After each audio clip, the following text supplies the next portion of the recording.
Welcome to Muddy River News this week, furnished by Harvey's. I'm Bob Gough. Well, we are in our back-to-school mode, and we've got another one of our fine area educators here, Mark Mcdowell, principal of Quincy, Notre Dame. Welcome. Bob, thanks for having me. Kids are back at 10th and Jackson. All good, right? They are, and we're happy to have them. As I was telling some of our people late in the summer when they asked, gosh, why do we return so early? I just remind people first in, first out, and we like being first. Yeah.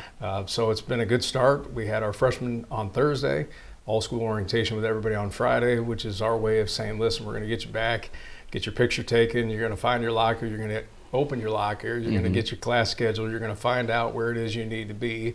We'll knock that out in the first 2 days, Thursday, Friday. Everybody goes home, takes a breath for 2 days, and then we're back for a full week. And how are the numbers looking?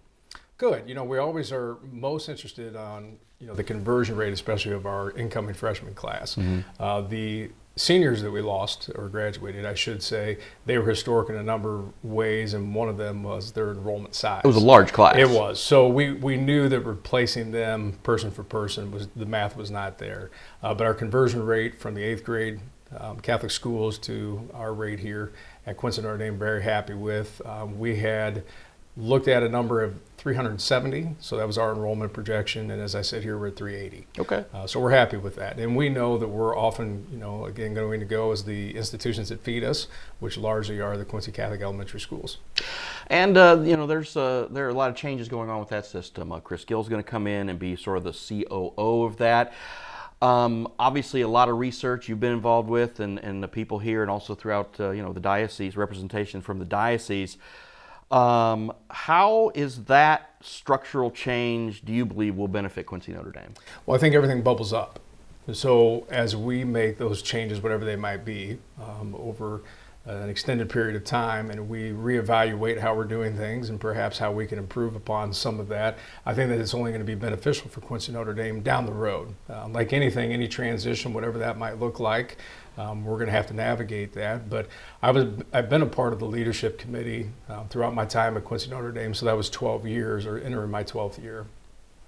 And one of the things I think that we all arrived at a similar conclusion eventually is we had been trying to do some of this work and then took a step back and realized that the leadership committee that had been put in place over 15 years ago, in my words, these people of which I was a part of, we really weren't charged with what it is that will be done moving forward. We didn't really have even that authority, so to speak.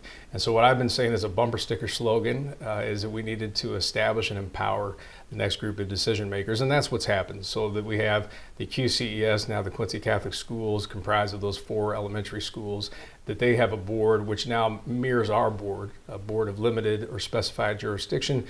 And so there's more of an authority piece for the decisions that are bound to be made moving forward.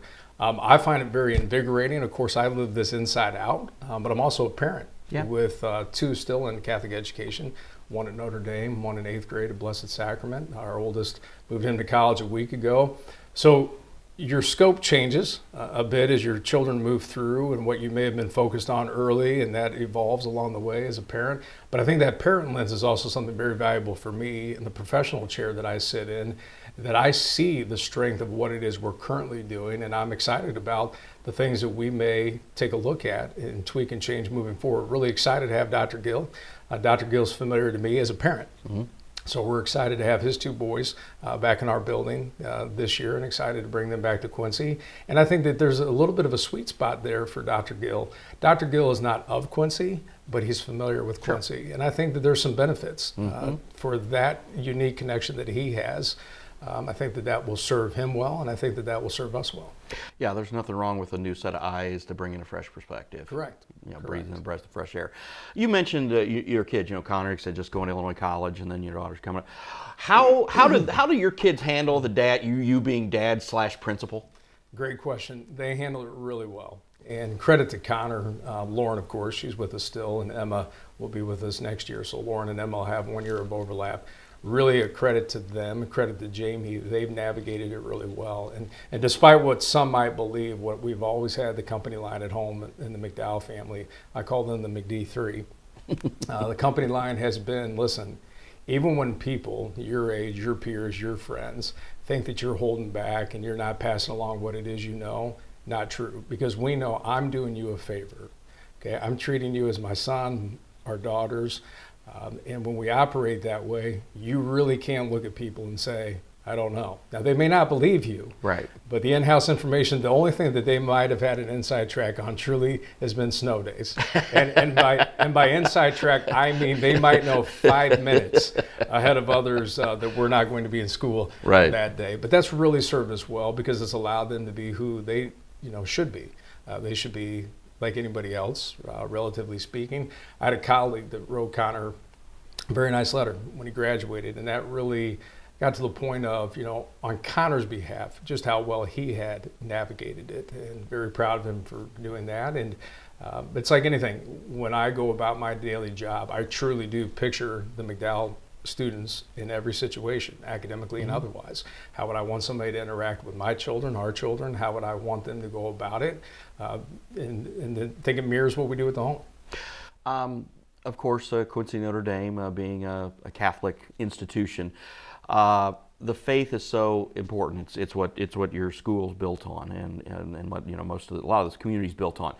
When those kids come in, and I know of having kids who have been in both sides, but having to go in there and then they go and you've got just talk about the integration of Catholic principles and philosophy and how these kids use that to their betterment. Great question. I think that Father Sample said it very well yesterday at our first all-school Mass. First collective opportunity to have us all in specifically a faithful endeavor. And one of the things that he could say, and so eloquently put it during his homily, we have to put the crap aside. So that's not the mantra in all things all the time. Right. But for Father to engage our young people, and what he was saying is that the Assumption of Mary yesterday, which of course the feast day, but him really owning that, excuse me, the high school, it can be complicated. The social pressures, the academic pressures and all these things. And so we can immerse these young people in a place that from hour to hour, day to day, it is Christ-centered. Now, when we're in the midst of a football contest or the band concert, Sure. These things are a bit different in those moments. Yeah. But the bottom line for us is we are not merely a private school, we're a Catholic school.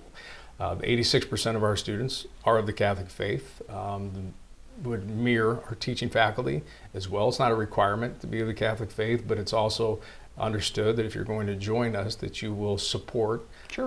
the Catholicism, obviously, because that is the hallmark of who we are. But you have Havoc tonight, our high school youth group. They meet for the first time. Tuesday, Thursday morning masses at 7. Our first one is tomorrow morning. We have the house system entering our 3rd year. Continue to be really excited about that. For those listening at home, it's somewhat akin to what we would have called student council, but I would call it student council on steroids.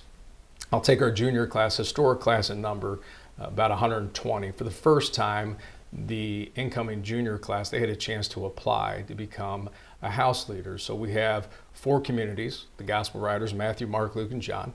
Those 4 communities are comprised of 4 houses. Those houses, all named for various saints, those houses are equal portions of freshmen, sophomores, juniors, and seniors. And so there's a real leadership opportunity. It's one of the 3 pieces of what we're trying to accomplish, 3 of many. But to have a class of 120, and we had 40 apply to be a house leader. Now, not all 40, Sure. In the end are in that spot, but to think that 1 out of 3 chose to put themselves out there, and I believe that really spoke to, they see the value in what we're doing. And it's meant to be collaborative, it's meant to be faith-filled, it's meant to be a lot of fun. There's the Raider Cup. We plug it in, and there literally is a metal Raider Cup on display. It's bragging rights. The community of Luke won it last year. Mr. Rob, if anybody knows Mr. Rob, he continues to make sure everybody knows that Luke won. He's the dean of the Luke community. Okay. But it really has, again, been something that's, I think, reinvigorated student leadership. And they have 2 opportunities a week, 30 minutes on Tuesday, 30 minutes on Thursday, an eclectic mix of the things that we do. But we continue to be really excited about that. In-house is not unique to Quincy Notre Dame. You see it Right. in other places. Right. But that's where we go back to the question earlier about the faith component. So faith is a specific strategic part of that, and some commonality that we can experience. There's a different flavor in each room because of Right. the personalities involved. but it's that continuity. Each of our communities is attached to one of our local parish priests, so we have that connection. Good. So a lot of positives. And I know when you talk about the house system, a lot of people think of the Harry Potter thing, but it's come from some other educational things like Stephen Covey and maybe some other things like that, where it's really filtered in. And like you said, I know it's also a lot of the public schools are doing that as well. And it's people, I've talked to people about it, and one of the things I'm like, well, you've already got like the classes, but by breaking it up and taking those classes and splitting them another 4 ways, it really gives, say, the seniors in Luke, it really gives them a chance to really be a direct mentor to the freshman kids coming in, and it gives you a little bit more of a bond and a little bit more of an attachment. Yes. Whereas you'll have that in sports and you'll have that in band, but to have it in another endeavor that's not necessarily extracurricular, it's really just something else that can really be of an advantage to a young kid, because a lot of these freshmen come in and they just don't know what the heck they're doing and why they're here and trying to figure it all out. Sure, a lot of assumptions about belonging. We would always want people to enter high school, or any transition for that matter, and be a part of something. So whether that's sports or music, pom, cheer, you name it, trap team, that belonging is essential, but there's also some assumptions that go along with it, that everybody does these things, or that everybody does many of them. Most do. Right. But it does build in some of that commonality of the senior and the freshman being in the same place. We're not necessarily advocating on Saturday night that they're doing the same thing socially, sure, but we certainly want them to be able to see one another in the hallway, acknowledge one another, and that's one of the things that paid, I believe, immediate dividends. Lauren, our junior, she was a freshman at the time, and I know that that was part of her experience. The fact that immediately walking the halls and being at Quincy Notre Dame, that you were able to say hi and or one gentleman in particular, I remember it was like the head nod from across the way, but there was that thing that they had in common that was house. And so that goes back also to that competitive spirit. We do things that are just purely for the sake of fun and bragging rights. But you get people together and you get people cheering and you try to dial up that school spirit. Of course, we want that in the pit on a Friday, Saturday night, but we want that in the building, reasonably speaking, on any given day. And also to really, in plain language, to say, I've got your back, or you're a part of, St. James the Greater. Right. You're a part of the Luke community, and gives you an identity that you otherwise wouldn't have. As we wrap up, of course, fall sports getting underway, football and all the other sports coming up, volleyball. So I'm sure you're expecting another successful year at Quincy Notre Dame.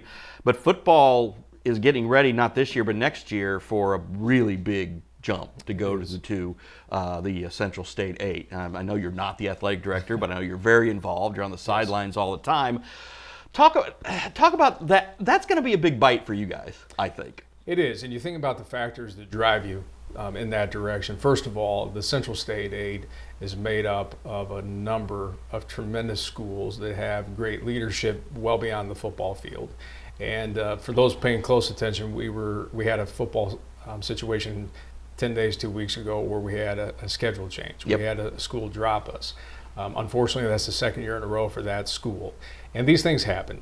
But the Central State 8, no one's dropping anybody. Nope. You can count on these people to hang together, stick together, and also the benefits of an underclass schedule. That's been one of the biggest hurdles for us as a football program. Not the caliber of the team we put out there, not the passion for these young men and their families in our school.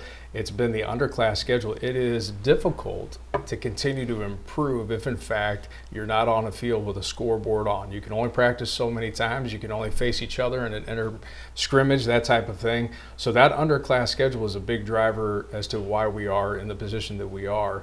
We've had some opportunities along the way. Anybody that's independent, it just becomes more and more difficult, at times nearly impossible.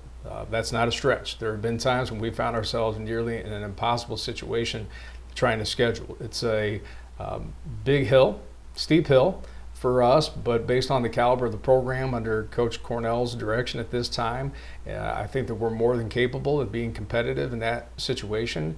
And I think that, from a 10,000 foot level, it's very clear that the Central State 8 doesn't invite just anybody. Right.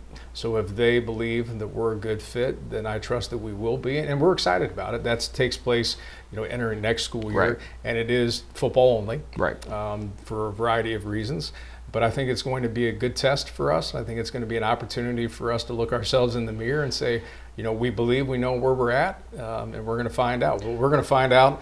That's a right. week from Friday, Yep. we're going to find out. Yeah, against Quincy High, the traditional starter. So that's going to be a lot of fun.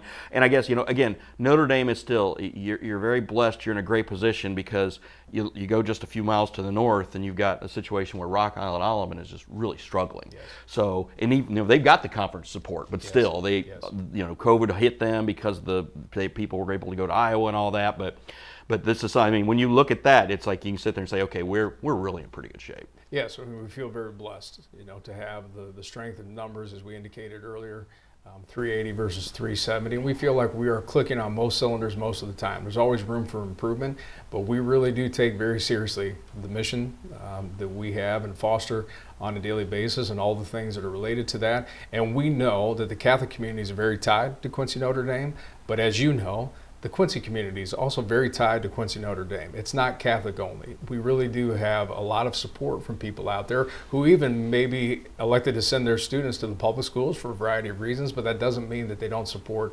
Quincy Notre Dame. And that's one of the important things about that football game. It is about football that night, first and foremost. There might be a few people that still wonder why Quincy Notre Dame plays Quincy Senior High School. We think that's best for these young men.